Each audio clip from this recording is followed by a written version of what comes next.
हमारे साथ इस समय दो संवाददाता ग्राउंड जीरो से हमारे साथ मौजूद हैं। आइए सीधा उनका रुख कर लेते हैं और जानते हैं ताज़ा अपडेट। निशांत राय हैं, साथ ही हेमलता हैं शिमला से। सबसे पहले हेमलता, मैं आपका रुख करना चाहूँगी। हेमलता, आपसे पूछना चाहूँगी अभी हिमाचल का किस तरीके का तापमान चल रहा है, और जिस तरीके से चमोली में हिमस्खलन का हादसा हुआ है, 22 मजदूर अभी भी नहीं मिल पाए हैं। रेस्क्यू ऑपरेशन कल रोक दिया गया था, क्या आज सुबह से रेस्क्यू ऑपरेशन शुरू हो चुका है? जी बिल्कुल भावना, हिमाचल प्रदेश की बात करें तो 25 फरवरी की रात से ही हिमाचल प्रदेश में बारिश और बर्फबारी का दौर शुरू हो गया था, जो आज चौथे दिन आकर के थमा है। आज हल्की गुनगुनी धूप खिली हुई है पूरे राज्य में और लोगों ने राहत की सांस ली है। अगर पिछले 3-4 दिनों की बात करें तो हिमाचल प्रदेश के ऊपरी इलाकों में जमकर के बर्फबारी हुई है और इस बर्फबारी से जो जनजीवन है बहुत ज्यादा प्रभावित हुआ है। बात लाहौल स्पीति की करें तो लाहौल स्पीति में पिछले 72 से 78 घंटे हो गए हैं कि वहां पर बिजली गुल है, जो जलापूर्ति है वो बुरी तरह से प्रभावित हुई है। इसके अलावा अगर मनाली की बात करें तो मनाली एक पर्यटन स्थली होने के साथ साथ जो है पहाड़ी क्षेत्र भी है, तो ऐसे में वहां पर जो बर्फबारी हुई है उससे बहुत ज्यादा असर नजर आ रहा है। मनाली से कुल्लू तक का जो नेशनल हाईवे है वो जगह जगह पर भूस्खलन होने की वजह से 3 से 4 जगह पर अवरुद्ध हुआ है। इसके अलावा जो पर्यटक है वो भी काफी ज्यादा परेशान नजर आ रहे हैं। साथ साथ जो स्थानीय लोग हैं उन्हें भी काफी ज्यादा दिक्कतों का सामना करना पड़ रहा है।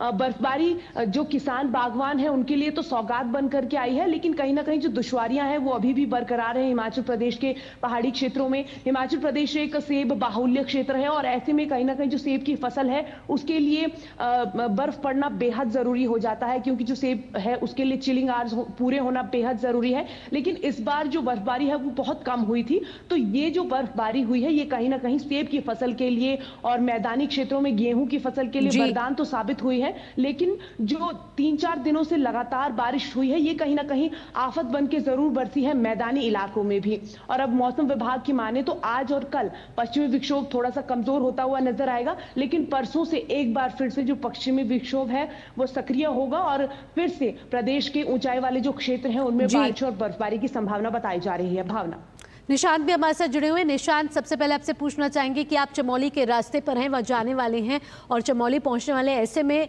रास्ते में क्या आपको बारिश मिल रही है, और उत्तराखंड सरकार जो है उन 22 मजदूरों को ढूंढने के लिए एक्शन मोड पर काम कर रही है, सेना का भी सहारा लिया जा रहा है, रेस्क्यू ऑपरेशन एक बार फिर से शुरू किया जाएगा, ताज़ा अपडेट क्या है?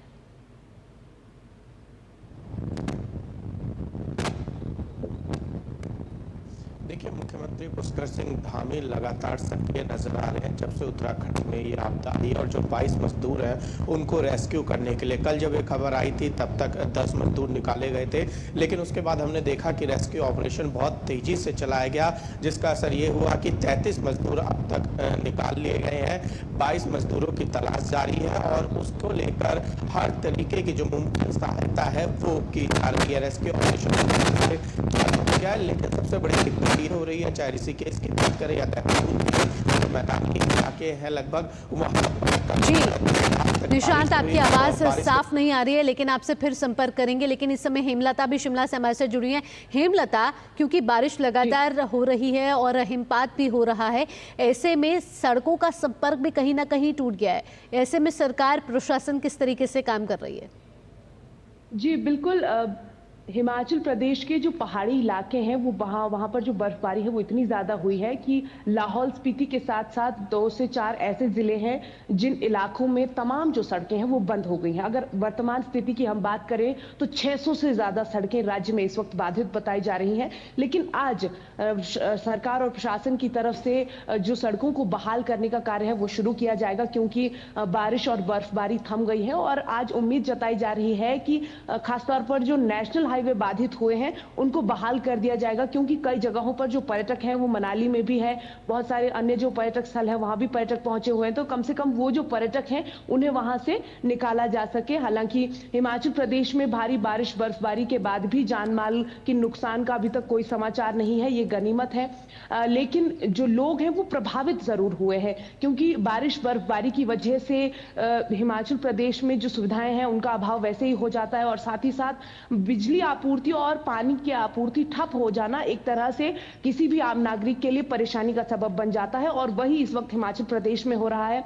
जनजातीय जिला लाहौल स्पीति की बात करें तो वहां पर पिछले कल से एक दिन पहले ही वहां पर तमाम जो सड़कें हैं वो बाधित हो गई थी। बीआरओ की तरफ से वहां पर आज से जो सड़क बहाली का कार्य है वो शुरू किया जाएगा, लेकिन पिछले 3 दिनों से लाहौल स्पीति का संपर्क पूरी दुनिया से कटा हुआ है और जो पर्यटक हैं उनको 3 दिन पहले ही अटल टनल की तरफ जाने से मना कर दिया गया था। और जब बीते कल मनाली में जो बर्फबारी हुई है उसके बाद से जो पर्यटक हैं वो भी बहुत ज्यादा परेशान है, स्थानीय लोग भी वहां के परेशान नजर आ रहे हैं। लेकिन आज से ये उम्मीद जताई जा रही है कि जो तमाम स्थितियां हैं, जो व्यवस्थाएं हैं, उनको सुचारू रूप से चलाने के लिए सरकार प्रशासन की तरफ से काम किया जा रहा है और प्रशासन भी इस वक्त इस जद्दोजहद में लगा हुआ है कि तमाम जो सड़कें हैं उनको खोला जा सके और ग्रामीण क्षेत्रों में बिजली आपूर्ति, बिजली विभाग की तरफ से, जल शक्ति विभाग की तरफ से ये प्रयास किए जा रहे हैं कि आज से काम शुरू होगा, क्योंकि मौसम साफ हो गया है। गुनगुनी धूप आज पूरे राज्य में खिली हुई है और उस वजह से आज ग्रामीण क्षेत्रों में बिजली आपूर्ति को बहाल करने का भी प्रयास किया जाएगा, क्योंकि करीब 2300 से ज्यादा जो बिजली ट्रांसफार्मर है वो इस वक्त पूरे हिमाचल प्रदेश में ठप पड़े हुए हैं। तो ग्रामीण जो क्षेत्रों के लोग हैं वो भी इस वक्त परेशान हैं। जी निशांत, एक बार फिर हमारे साथ जुड़ चुके हैं। निशांत, आपसे ताज़ा जानकारी लेते चाहेंगे कि किस तरीके से रेस्क्यू ऑपरेशन को फिर से शुरू किया जाएगा और जो 22 मजदूर अभी भी लापता हैं उनको ढूंढने का काम हेलीकॉप्टर से भी शुरू हो चुका है, साथ ही साथ सेना भी मुस्तैदी के साथ काम कर रही है इस समय।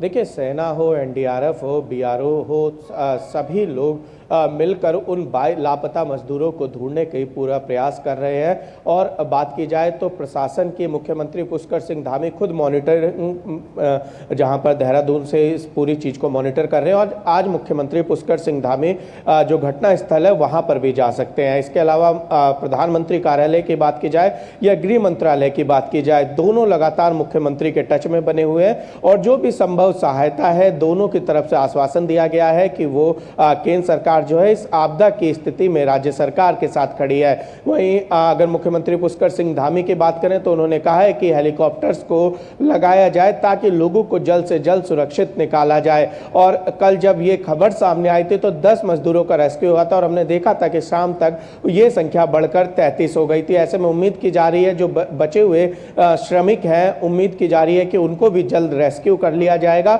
जिसको लेकर शासन प्रशासन काफी तत्परता से नजर आ रहा है। सबसे बड़ी दिक्कत मौसम के कारण हो रही है, क्योंकि कल भी उत्तराखंड के कई इलाकों में भारी बारिश हुई थी और बारिश के साथ साथ जो ऊपरी इलाका है, पर्वतीय इलाका है, वहां पर हिमपात भी हुआ था। अगर बात की जाए देहरादून, ऋषिकेश, हरिद्वार में बारिश के साथ साथ ओले भी पड़े थे और इसके अलावा जो पर्वतीय इलाके हैं वहां बर्फबारी देखी गई थी, जिसके चलते रेस्क्यू ऑपरेशन थोड़ा बहुत प्रभावित हो रहा है। लेकिन सेना की तरफ से तमाम तरह की कोशिशें की जा रही हैं कि जल्द से जल्द उन मजदूरों को निकाला जाए और जो मजदूर निकाले गए हैं उनमें जो गंभीर रूप से घायल है उनको चिकित्सा दी जा रही है। बाकी मजदूरों के लिए भी जो आईटीबीपी का हॉस्पिटल है वहां पर उनको रखा गया है ताकि उनकी स्वास्थ्य जांच हो सके। कुल मिलाकर कहा जा सकता है कि फिलहाल रेस्क्यू ऑपरेशन एक तरीके से वॉर मोड में चल रहा है और पूरी तरीके से सेना से लेकर प्रशासन वहां पर काम करता हुआ नजर आ रहा है। इसके अलावा अगर सड़कों के संपर्क की बात करें जाए तो निशांत, किस तरीके से अभी सड़कों का संपर्क क्या बना हुआ है, क्योंकि हिमपात बहुत हुआ है और जिन 4 मजदूरों की हालत नाजुक बताई जा रही है, क्या उनके स्वास्थ्य की कोई अपडेट मिली है? देखिए, अभी जो आधिकारिक अपडेट है कल रात की है, सुबह की अभी अपडेट नहीं आई है। अगर 4 मजदूरों के स्वास्थ्य की बात की जाए, वहीं अगर रास्तों की बात की जाए तो जो ऊंचाई वाले इलाके, खासकर बद्रीनाथ जाने वाले इलाके हैं माड़ा पास के पास, वहां पर कुछ जगह भूस्खलन की जरूर खबर है हिमपात के चलते। और बाकी जगह अगर बात की जाए जोशीमठ तक पूरी तरीके से रास्ता जो है वो क्लियर है, फिलहाल गाड़ियां वहां तक जा सकती हैं और कुछ देर बाद वहां पर डीडी न्यूज़ की टीम यानी कि हम लोग भी वहां पर पहुंचेंगे। फिलहाल अगर मैदानी इलाकों की बात की जाए तो बारिश हरिद्वार, देहरादून तो बारिश बंद है, लेकिन मौसम जो है अभी भी पूरी तरीके से घटा छाई हुई है। तो ऐसे में उम्मीद की जा सकती है कि उत्तराखंड को आज भी बारिश से राहत नहीं मिलेगी। चलिए निशांत, आपसे आगे भी अपडेट लेते रहेंगे जब आप ग्राउंड जीरो पर वहां पहुंचेंगे। फिलहाल हेमलता और निशांत, तमाम जानकारियों के साथ आपका धन्यवाद। बुलेटिन में आगे बढ़ेंगे। प्रधानमंत्री नरेंद्र